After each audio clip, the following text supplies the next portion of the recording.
Bonjour à toutes et à tous, aujourd'hui on va faire un monogramme floral. Comme j'en poste pas mal sur Instagram depuis ces derniers jours, je me disais que ça vous intéresserait peut-être de voir un petit peu le processus. Donc là j'ai déjà dessiné ma lettre, on va faire un L aujourd'hui. Et la première étape, après avoir dessiné votre lettre, ça va être d'utiliser du fluide de masquage pour la préserver en fait de la peinture que vous allez faire par-dessus. Donc on va en mettre bien à l'intérieur de toute la lettre. Et une fois que ça sera fait, il faudra laisser sécher. On ne peut peindre qu'une fois que c'est parfaitement sec. Sinon, vous risquez d'avoir des surprises quand vous allez retirer le fluide de masquage.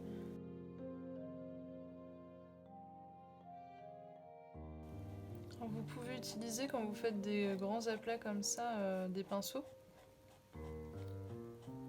Mais surtout, vous prenez pas un pinceau aquarelle parce que vous allez l'abîmer en fait. Le fluide de masquage, ça abîme les poils du pinceau. Donc il faut prendre un pinceau que vous voulez entre guillemets sacrifier pour cette tâche. Parce que sinon, votre pinceau après il est mort quoi. Les fibres, que ce soit du synthétique ou du naturel, elles vont être abîmées même si vous le nettoyez tout de suite.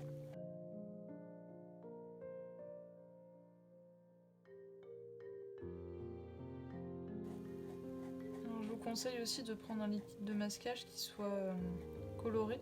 Là il est légèrement bleuté celui que j'utilise. Bon, alors pour les monogrammes ça va parce que vous faites des grosses surfaces, mais si vous l'utilisez pour d'autres choses qu'un monogramme, et notamment des petites surfaces, pour bien voir où vous l'avez appliqué, il vaut mieux qu'il soit un peu coloré. Alors je sais qu'on peut rajouter des pigments dedans sur certains. Moi là le mien je l'ai pris directement coloré, comme ça j'ai pas de problème et j'ai pas d'étape supplémentaire à faire. Je peux l'utiliser tout de suite. Alors il faut bien l'agiter avant pour que la solution soit homogène. Et il faut pas hésiter à en mettre quand même une petite couche. Si vous en mettez pas assez, en fait, ça va mal sécher et ça se décollera moins bien après. Mais à l'inverse, si vous en mettez trop, ça va mettre super longtemps à sécher. Donc, n'hésitez pas à faire des tests au préalable en fonction de votre papier et de votre liquide de masquage pour bien voir quelle quantité fonctionne le mieux en fonction du papier que vous utilisez.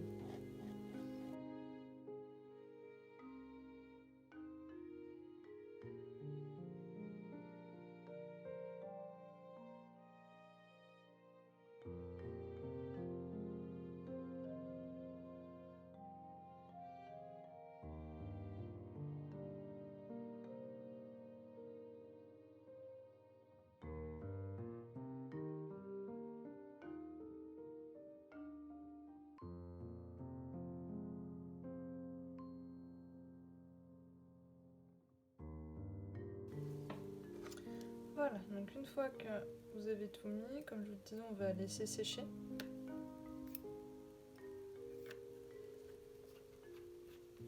Donc on va pas du tout y toucher pendant un moment. Alors en fonction de combien vous en avez mis, ça va mettre plus ou moins de temps à sécher. Il faut que ça soit vraiment sec. Donc moi je le laisse sécher plusieurs heures quand même avant de peindre par-dessus. Je vais vous montrer aussi parce que là je l'ai pris en liquide. Donc cette marque-là, c'est Sennelier. Moi, je l'apprécie. Il y en a d'autres. Hein. Vous en avez du Winsor & Newton. Quasiment toutes les marques qui font de l'aquarelle, en fait.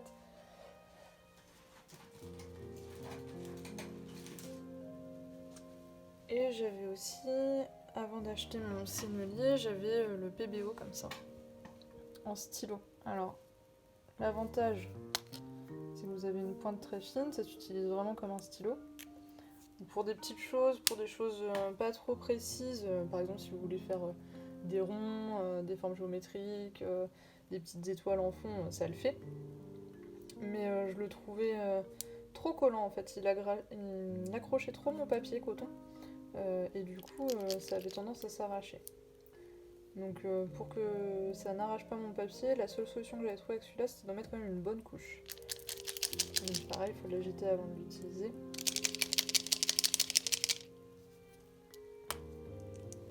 Vous voyez, si je prends mon bord que j'ai réservé, donc ça fait un peu comme les Posca, faut faut appuyer sur la mine pour que ça ressorte.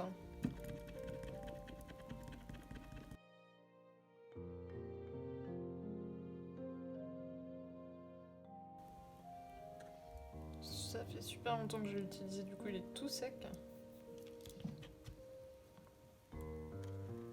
Voilà. Et donc pareil, vous pouvez faire des petites formes avec. C'est la même chose, hein, il est bleuté aussi celui-ci. Donc on peut faire des petits ronds, des petites étoiles. On peut s'amuser avec, hein, pour commencer, c'est suffisant. Mais voilà, je trouvais qu'il accrochait trop sur mon papier, c'était moins précis. Je vous montrerai du coup tout à l'heure, quand on peindra, je mettrai une couche de couleur dessus pour vous montrer. Bon, on va laisser sécher tout ça. Et puis quand ça sera sec, on passera à la peinture. Entre deux, je ferai ma gamme couleur sur le côté. Donc pendant que ça continue de sécher, on va pouvoir préparer tranquillement les couleurs.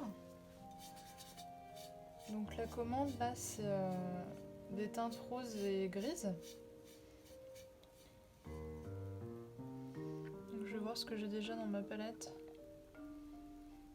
Donc là c'est un rose que j'ai un peu, un rose irisé que j'ai un peu grisé avec une pointe de vert.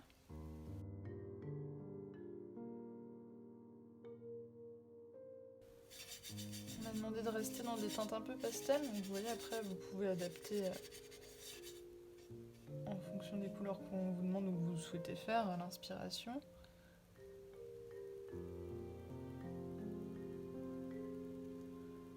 Celui-là il est un peu plus rouge.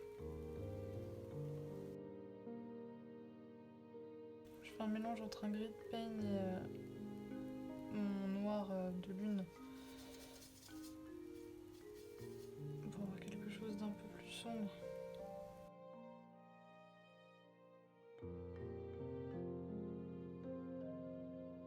Bon là on peut avoir quelque chose d'assez sympa, mais je trouve que ça manque quand même de lumière. Si je fais que rose, gris et un vert un peu grisé pour rester dans les teintes. J'essaierai bien de rajouter un mauve.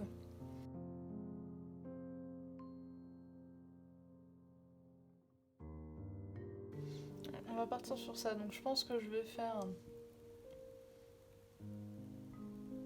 des roses plutôt dans ces teintes-là, les plus sombres. En parallèle, je vais faire un peu comme mes pâquerettes de la dernière fois, dans des teintes roses mais plus claires. Et je rajouterai des fleurs en grappe dans des teintes violettes. Ce sera une belle alternance, ça me permet de faire des fusions aussi. Ça sera pas mal, je pense. Et les feuillages, du coup, on va partir de ce vert-là, que je griserai plus ou moins en fonction des fleurs que j'aurais peintes avant.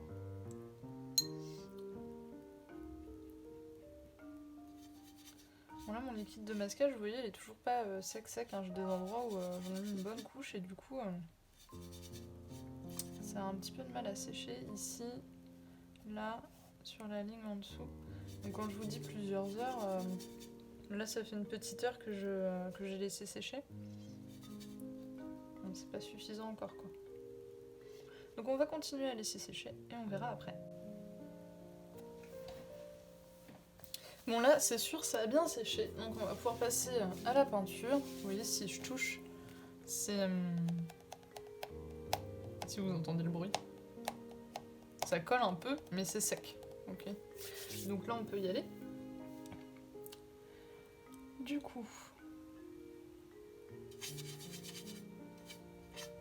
je vais commencer...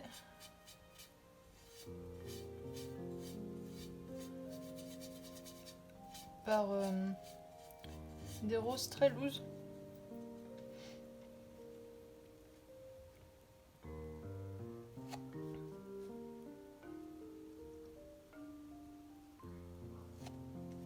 Et vous voyez, je peux venir peindre vraiment par-dessus. Ça goutte d'ailleurs, ça se voit que ça va pas sécher dessus. Enfin, en tout cas, ça va mettre du temps à sécher.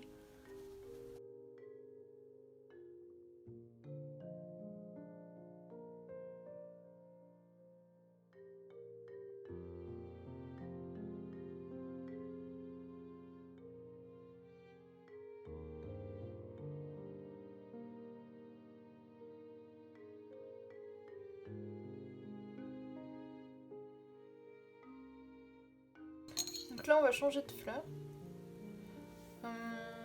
Normalement, je fais pas les fleurs par paire. Je fais toujours un paire. Ça permet d'augmenter la diversité et c'est plus agréable à l'œil. Là, comme j'ai pris 2 couleurs, j'ai fait mes roses paires. Donc je vais bien faire attention que tous les autres végétaux soient bien impairs.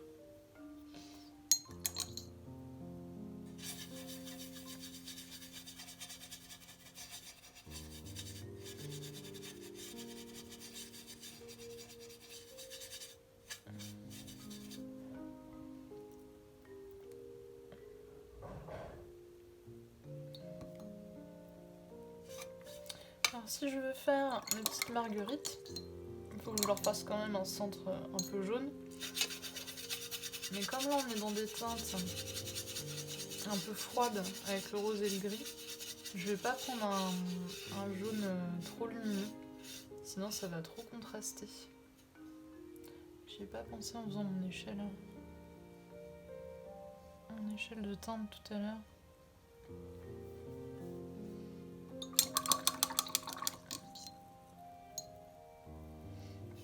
Ça me semble pas mal.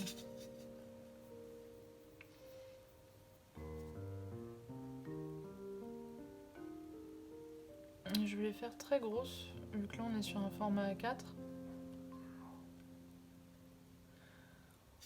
Donc je vais faire des beaux cœurs.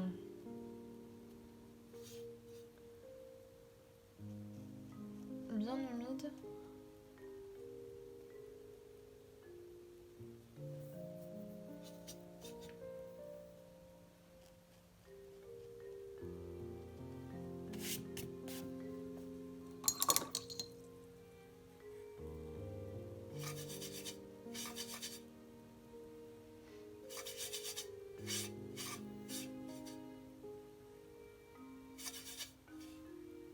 Et je vais venir rajouter les pétales.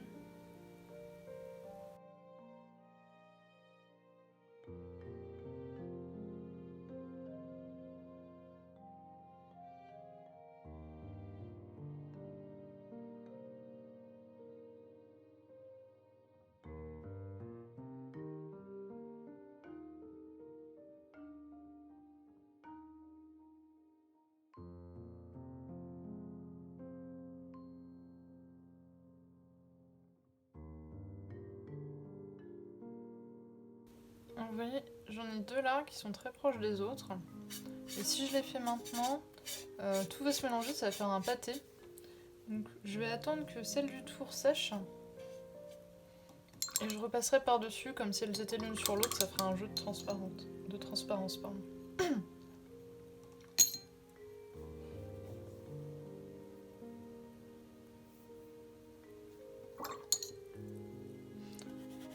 Tâche. Vous voyez, quand vous faites des tâches, là, j'ai passé ma main dans un cœur de marguerite. Ce qui peut être bien, c'est de remouiller tout de suite pour enlever la couleur. Après, vous séchez bien votre pinceau.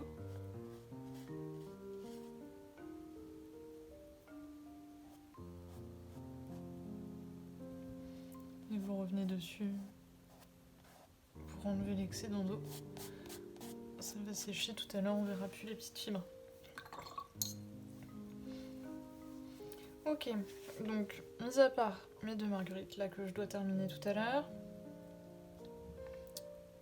j'ai encore les fleurs un peu plus rose foncé que je voulais faire. Donc là j'avais dit que je ferais des fleurs en grappe plus pour changer de forme et avoir de la diversité dans la peinture. c'est important que vous choisissiez pas que des fleurs rondes, ou enfin des fleurs qui n'ont pas la même forme. Si vous prenez des roses, plus des renoncules, plus des tulipes, ça risque de faire très rond. Alors, ça peut être quelque chose que vous avez envie d'amener dans la peinture, mais si vous voulez quelque chose de plus diffus, un peu comme dans un bouquet, je vous conseille quand même d'utiliser des formes, des fleurs avec des formes différentes. Sinon vous risquez d'avoir un peu toujours la même chose.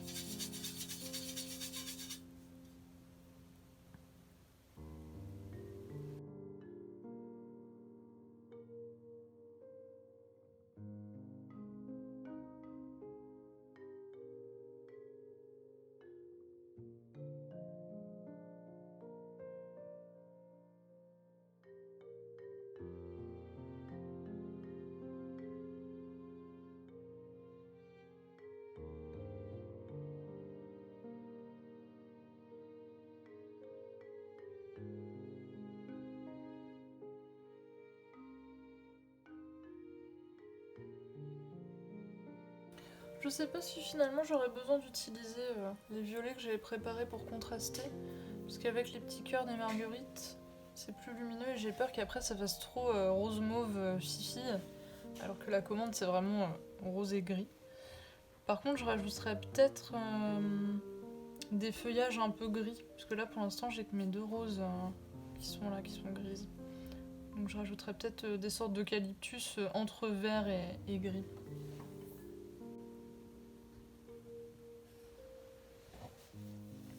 Avant ça, on va finir nos petites marguerites. Puisqu'il en reste deux à qui on n'avait pas fait les pétales.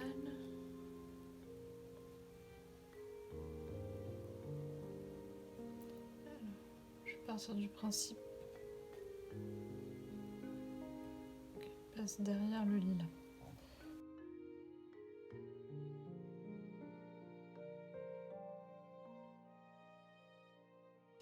Vos pétales n'ont pas toujours besoin d'être parfaits, hein, parce que dans la nature, vous voyez là par exemple, il n'est pas fini bien droit celui-là, mais si vous regardez des marguerites ou des pâquerettes dans la nature, il y a plein de fois où leurs fleurs, leurs pétales sont abîmés.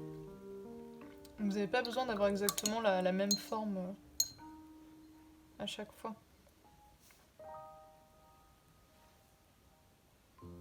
Bon, comme je disais, je vais rajouter des feuillages un peu gris.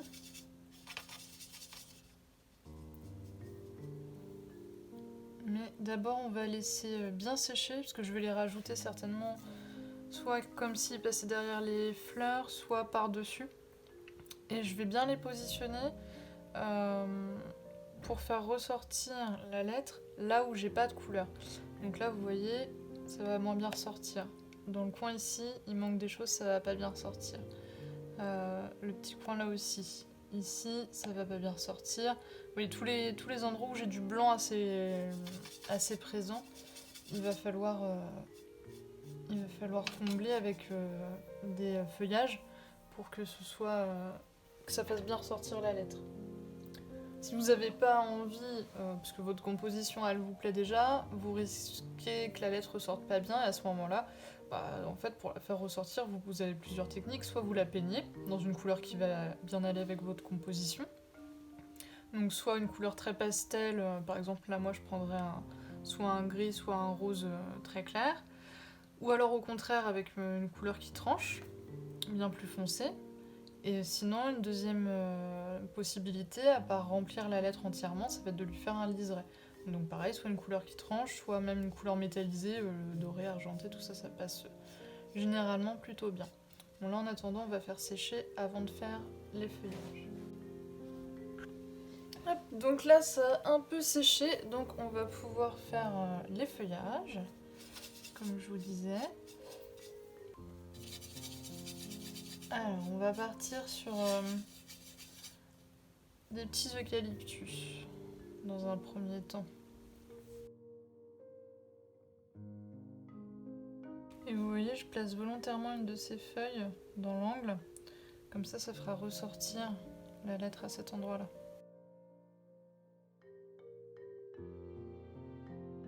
Vous pouvez ne pas recharger le pinceau pour avoir quelque chose de plus clair aussi.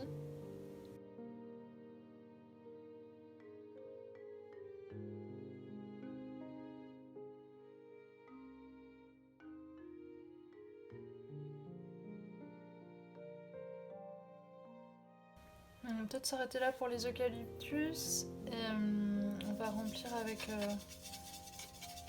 quelque chose d'encore plus gris, surtout vers le haut.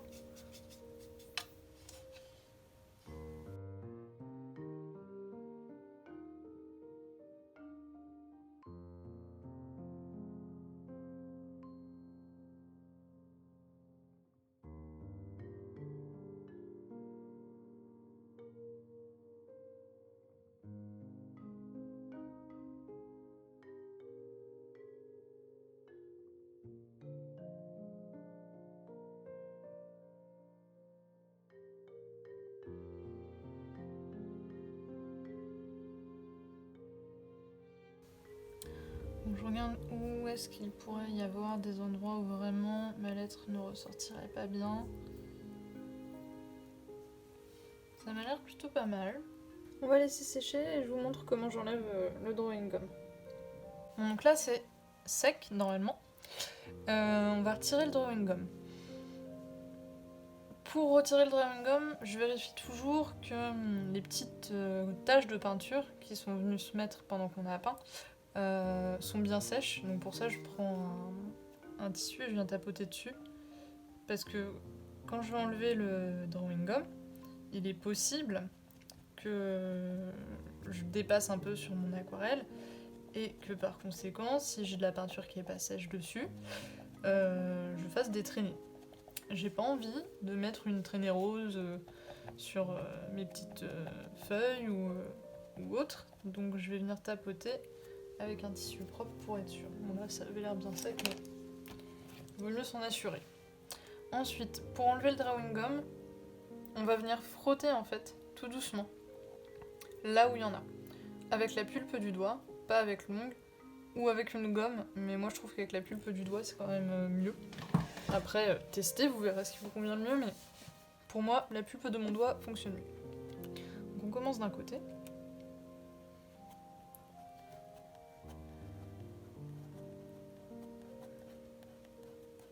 Et vous voyez, ça fait comme un peu du latex ou ce genre de matière caoutchouteuse. Ça va venir se décoller tranquillement. Surtout, allez-y doucement, il vaut mieux y aller doucement et pas abîmer votre papier, même si ça prend un peu de temps, que de vouloir aller trop vite et, résultat des courses, déchirer votre papier.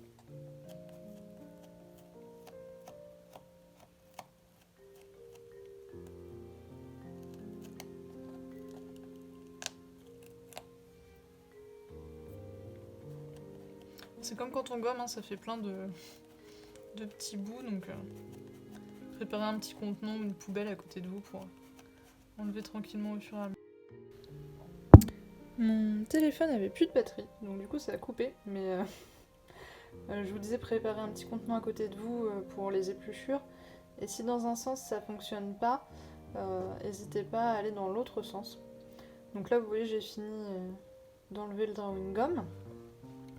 Et si on se rapproche, vous voyez j'ai fait un liseré gris autour de mon L pour le faire ressortir un petit peu. Bon il ressortait déjà bien, hein, mais comme je pouvais me permettre de faire un liseré gris clair puisque les couleurs c'était rose et gris, ça posait pas de soucis.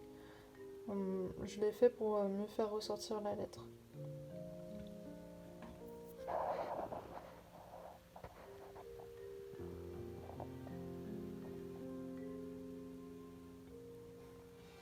Donc là, en tout, hors les temps de séchage, il y en a pour 30 minutes de peinture. Hein. Donc si vous ajoutez les temps de séchage, vous en avez pour 1 heure en tout. Une fois que vous avez commencé à peindre, puisque avant de peindre, il y a le temps de séchage du drawing gum qui est assez long, hein, plusieurs heures, pour être sûr. Mais une fois que vous vous lancez dans la peinture, il n'y a pas de souci. Donc ce que je vous conseille, si vous n'avez pas beaucoup de temps pour peindre, c'est de préparer votre lettre avec le drawing gum à l'avance, comme ça vous êtes sûr qu'il est bien sec. Ça prend pas trop de temps de le faire, puisque faire la lettre et poser le drawing gum, ça prend 10 minutes. Et comme ça vous laissez sécher. Vous allez, je sais pas moi, faire vos courses, vous occuper de vos enfants, vous allez faire votre fin de journée de travail ou n'importe. Et quand vous revenez, vous pouvez peindre. Et là, vous en avez pour, je pense, une demi-heure environ. En fonction de la complexité, du nombre de végétaux et de votre aisance. Je vous ai pas montré non plus. Ici, j'avais fait au tout début de la vidéo des petites zones. Vous vous souvenez avec le PBO. J'avais fait des petites zones avec le PBO. Et donc là, l'idée c'est de voir un petit peu comment ça se passe avec le PBO. Donc le PBO, c'est l'autre marque de Drawing Gum. Donc vous voyez, on voit bien la petite rose là en transparence. Et même chose, en fait, je vais venir frotter mon doigt. Donc là, vous voyez bien zoomer comment on enlève le Drawing Gum. Frotter mon doigt tranquillement.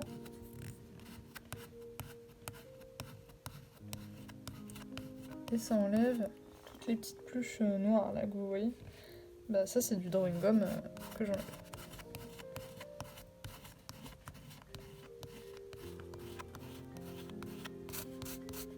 Et donc vous pouvez aussi vous amuser à faire ressortir des éléments en les peignant entre guillemets au Drawing Gum et en faisant un fond autour. Pareil pour mes petites étoiles.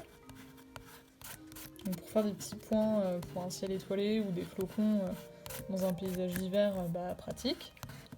Des petits détails sur, je sais pas moi, une tenue, si vous peignez des personnages et vous voulez faire des petits détails sur leur tenue, pratique aussi. Donc non, vraiment, c'est un outil qui est intéressant. Ça coûte pas forcément très cher, il y a plusieurs marques. Bon, après, ce que je vous disais, c'est pas forcément hyper facile à prendre en main. Moi, je peux encore avoir des ratés aujourd'hui. Où je déchire un peu mon papier, ou ça me laisse une trace, comme là, vous voyez, ça me laisse une trace. Ça, c'est sale, du coup. Et là, il n'y a plus de Drawing Gum, hein. C'est le papier qui a coloré en dessous, donc... Je préfère le Sennelier, mon nouveau, que le PBO. Après, je pense que ça dépend des gens, ça doit dépendre du type de papier aussi, comment il réagit à la recette du Drawing Gum.